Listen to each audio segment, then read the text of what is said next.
mengungkapkan kebaikan Tuhan selama ini. Jadi saya akan bersaksi bagaimana Tuhan menuntun saya dari Bali ke Jakarta waktu itu. Jadi sejarahnya adalah waktu 2017 saya setelah datang dari Jogja itu, jadi tempat saya untuk praktek massage itu diambil alih oleh adik ketiga saya gitu ya. Jadi saya bingung di sana. Waduh, saya nganggur lama pasti ini. Udah mau 2018, udah 6 bulan gitu kan.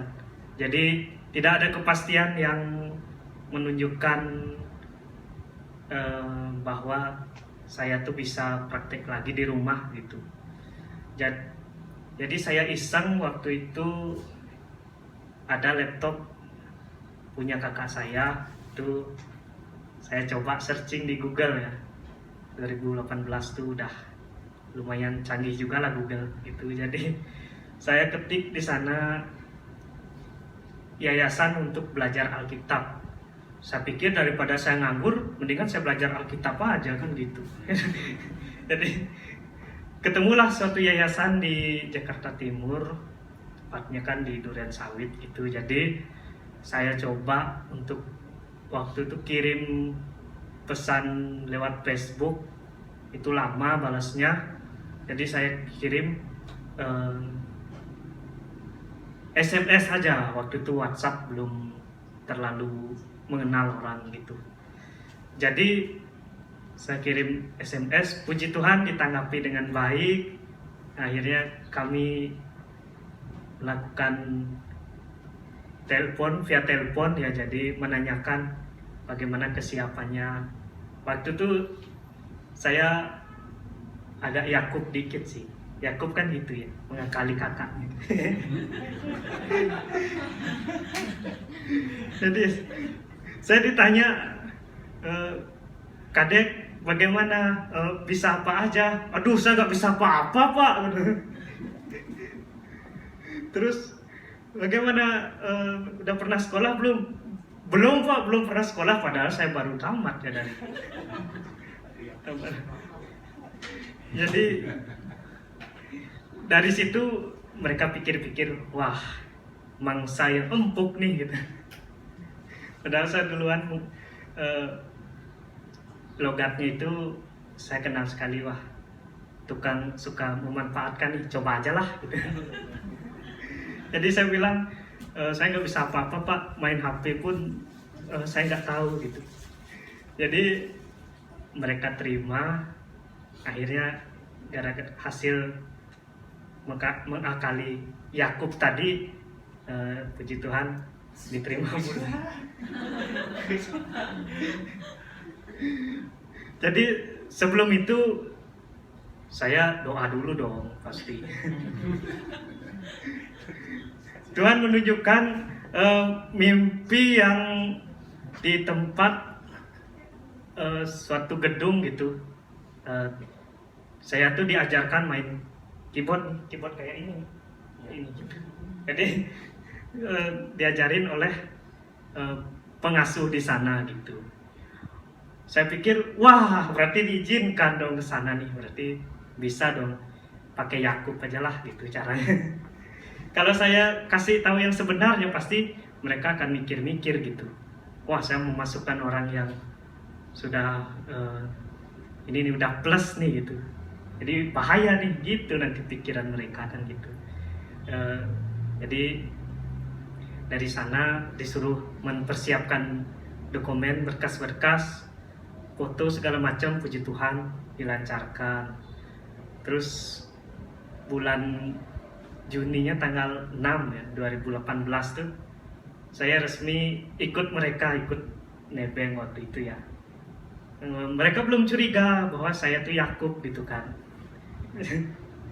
Mereka taunya itu setelah saya sudah sampai di sana gitu.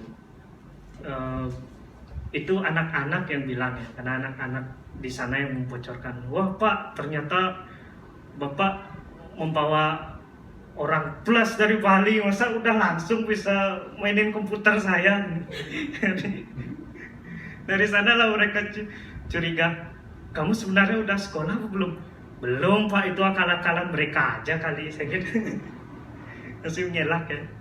Jadi itu ya, dari situlah saya mengetahui bagaimana Tuhan sangat menyertai. Yang saya ambil poinnya itu, pastinya kita akan heran ya, kita nggak kenal siapa-siapa di sana coba, terus nggak tahu bagaimana nanti disakiti atau apa. Saya waktu itu sudah pasrah aja, walaupun di sana anggaplah yayasan Muslim kan, biasa kebanyakan di Jakarta itu kan kalau nggak Muslim yang punya, pasti orang Kristen gitu. Wah, saya udah pasrah aja, mau saya di aniaya kayak gitu, yang penting saya bersama Tuhan Yesus saja gitu pikir saya. Dan benar di sana meskipun yayasan Kristen, tetapi orang-orangnya nggak Kristen. Bukan itu maksudnya, tidak mengamalkan bagaimana kasih Tuhan itu. Waktu itu di sana sempat saya bergumul juga, wah kenapa waktu pendaftaran tuh saya nggak Kristen ya, biar aja saya agama saya yang lama saya ini kan daftarkan, kan jadinya mereka nggak nyuruh-nyuruh saya kan gitu, jadinya lebih santai. Ya Tuhan bilang nggak boleh gitu, amalkan saja gitu. Santai aja, buat santai. Jadi dari sanalah saya mulai bergantung sepenuhnya kepada Tuhan. Dan waktu itu dari sana juga saya mengenal orang Advent yang sesungguhnya, yang dari Jakarta itu. Karena sebelumnya saya hanya kenal dari kesaksian orang yang di YouTube gitu, orang Advent yang di YouTube gitu kan.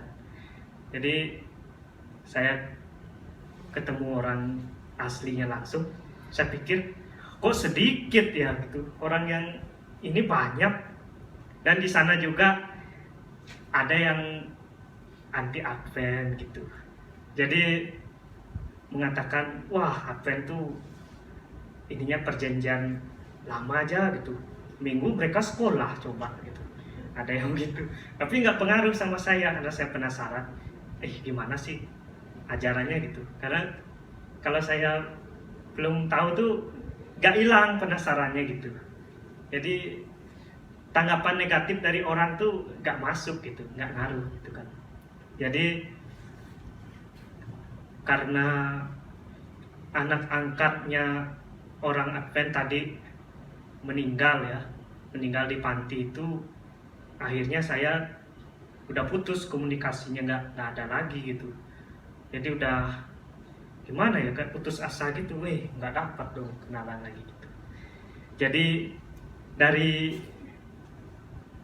2019 sampai 2020 itu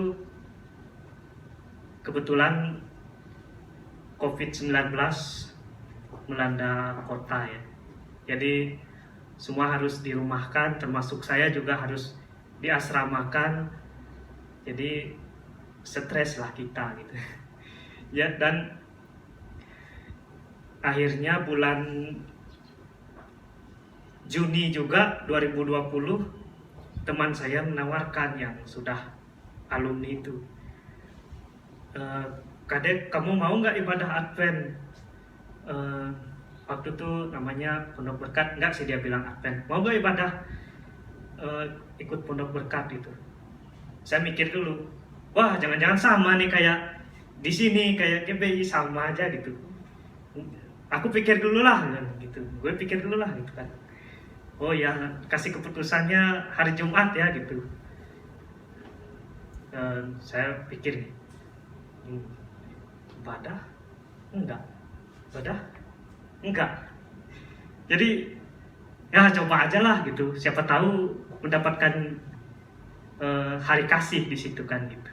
Jadi dari sanalah kami ibadahnya melalui telepon waktu itu, karena kucing-kucingan kan, takut sama itu orang-orang Kristen di sana kan anti Advent gitu, nanti dibully lagi sayanya gitu. Dan dari situlah saya pakai headset, terus pokoknya tidak terdengar oleh mereka lah, hanya saya saja yang mendengarkan gitu. Jadi saya setelah mikir-mikir kan, asik juga ya ibadah di sini daripada ibadah di pantiku ini gitu. Lama saya mendengarkan, tiba-tiba disuruhlah kesaksian. Wah, kesaksian. Jadi belum kenal disuruh kesaksian, dari situlah saya mulai berani gitu. Tumben keberanian saya tuh muncul lagi, karena di panti itu kalau saya suruh saksian atau nyanyi gitu pasti banyak aja kehutanan saya gitu kan, alasannya gitu kan. Jadi ya dari sanalah akhirnya banyak pengajaran yang diberikan. Tepatnya 2020 itu juga saya pulang ke Bali, supaya saya pikir ibadahnya biar lebih leluasa dan bisa keras lewat speaker, enggak sembunyi-sembunyian lagi kan gitu. Akhirnya Tuhan Yesus mengabulkan, saya bisa pulang ke Bali dan saya lebih bisa mengenal orang Advent. Dan 2021 pada Januari saya ditelepon oleh pendetanya yang di Jakarta itu, gimana kamu siap gak dibaptis? Saya pikir dulu Pak, soalnya kan PSBB juga gitu kan, masih PKM juga gitu, mau baptis di mana? Ntar kita diusir lagi. Jadi lama itu sampai Agustus terakhir tuh ya, Agustus 2021 tuh di tengah-tengah perjalanan menjelang itu saya berdoa juga, ya Tuhan Yesus, jika ini yang tepat, berikanlah jalan yang terbaik, lancarkanlah segala sesuatunya gitu. Sebelum itu April 2021 tuh saya kebetulan di rumah saudara gitu di Tabanan itu kan, 3 bulan saya di sana lama. Jadi saya pas tidur maghrib tuh sekitar 18.40 gitulah, gitu kan ketiduran. Jadi saya ada yang mendatangi di suatu mimpi gitu, di suatu mimpi bahwa orang tuh lewat, pokoknya lewat aja. Itu setelah saya pergumulkan untuk dibaptis di Advent itu. Jadi bulan Agustus, September udah menjelang datang nih. Jadi ada pendeta Budi Solihin itu yang berkunjung ke rumah, menanyakan segala persiapan. Saya bilang, saya udah pasrah aja Pak, saya udah siap gitu, walaupun apa yang terjadi. Itu di depan keluarga saya sendiri, ada ibu saya, adik-adik saya juga gitu, ada di sana. Saya udah pasrah aja Pak gitu. Dan saya nyadarnya dari situ Tuhan menyertai. Dari ininya keluarga saya itu kok nggak ada ini ya, respon penolakan gitu. Wah, berarti direstui gitu. Pas dilihat harinya, kebetulan tanggal 18 September tuh hari Sabat, itu pas ulang tahun saya juga. Kado indah. Jadi dari sana saya bersyukur, wah Tuhan Yesus selain menyertai juga pas di hari kelahirannya. Jadi saya bisa mengingatnya selalu setiap Sabat itu kalau ditanya kan gitu. Jadi dari sanalah mulai prosesi acara, dan saya sudah mulai senang gitu kan, sudah bangga juga gitu akan dibaptis. waktu itu ada lagi kendala di hotel itu, kan itu lantai 2 ya, lantai 2 ke lantai 3, bukan lantai akhir lah itu, kolamnya di atas, geng HK Haleluya itu.